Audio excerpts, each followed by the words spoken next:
Il reste là, tout près de vous. Et il sait tout ce que vous faites. Et vous devez reconnaître cela. Quand vous êtes sur le point de dire un mensonge, ne le dites pas. Souvenez-vous, Dieu vous écoute. Si vous êtes sur le point de faire une petite tricherie, ne la faites pas. Dieu vous regarde. Si vous êtes sur le point de prendre son nom en vain, ne le faites pas. Dieu vous écoute. Si vous êtes sur le point de fuir... Voyez-vous? Et ça avance. Exactement comme ce qui s'était passé dans le domaine du discernement, comme ce qui s'était passé dans le domaine prophétique, de voir ce qu'il en est. J'étais à Calgary. Pardon, c'était dans la ville reine, à Regina. Et Ern Baxter était là, nous étions là, tout un groupe. Et le Seigneur m'avait dit, ici même sur l'estrade, « Il viendra un temps où tu connaîtras même le secret de leur cœur. » Et c'est exact. Et je n'y pensais pas de cette manière-là. Ce soir-là, je suis monté sur l'estrade avec Ern et je me suis mis à prier pour les malades. Et là, un homme est arrivé et j'ai simplement étalé toute sa vie. C'était la toute première fois que ça se produisait, comme ça, simplement, en un instant, en plein service de guérison.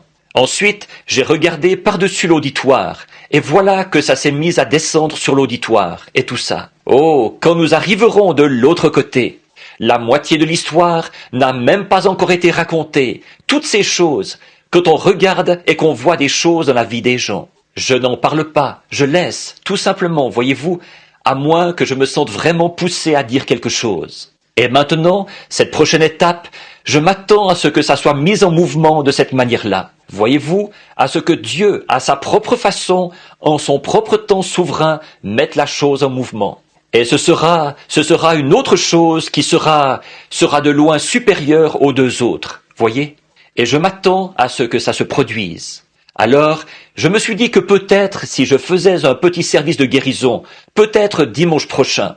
Ensuite, le dimanche d'après, je serai probablement parti avec les enfants et les autres. En effet, ils vont devoir rentrer pour aller à l'école. Et puis, le dimanche suivant, bien entendu, je serai à Chicago aux réunions là-bas.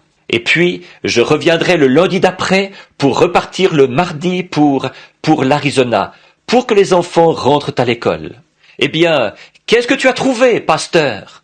Bon, c'est très bien ça. Maintenant, nous voulons savoir ce que c'est. Alors, maintenant, que le Seigneur vous bénisse tous abondamment. Et j'espère vous revoir ici dimanche prochain.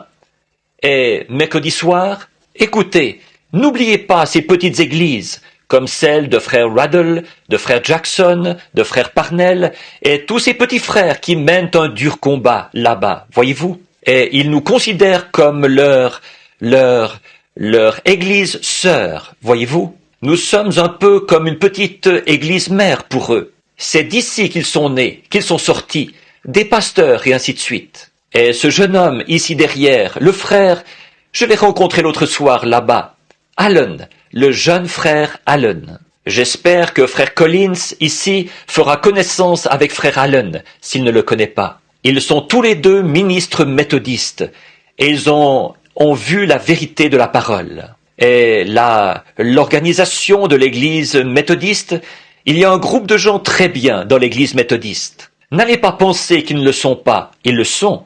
Il y a un groupe de gens très bien dans l'église catholique. Il y a un groupe de gens très bien dans l'église presbytérienne.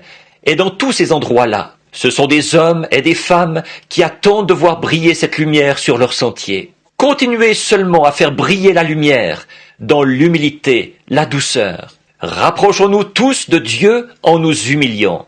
Voyez, n'oubliez pas ceci, ce tabernacle perdra sa force. Souvenez-vous que cet endroit est la cible sur laquelle Satan a braqué tous les fusils de l'enfer. Il poussera une personne à faire quelque chose qui est contraire à ce que l'autre pense. C'est ça qu'il fait, c'est ça qu'il mijote, c'est son affaire. S'il peut amener quelqu'un à dire quelque chose, quelqu'un à parler de quelqu'un d'autre, à dire « Hé, écoute, est-ce que tu sais ce qu'un tel a fait ?» N'écoutez pas ça, n'écoutez pas ça du tout, c'est le diable. Voyez-vous, c'est Satan.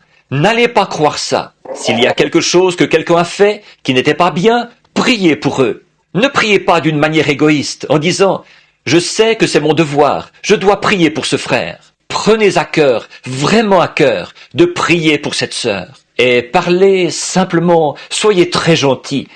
Et à un moment donné, vous les verrez vite revenir au culte. Voyez? Parce que, après tout, nous nous dirigeons vers le coucher du soleil.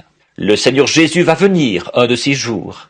Et vous savez, je pense que ça se fera tellement soudainement et tellement doucement, tellement qu'il y aura 100 pour 1/100 du 100% du monde entier qui n'en saura rien, quand l'enlèvement aura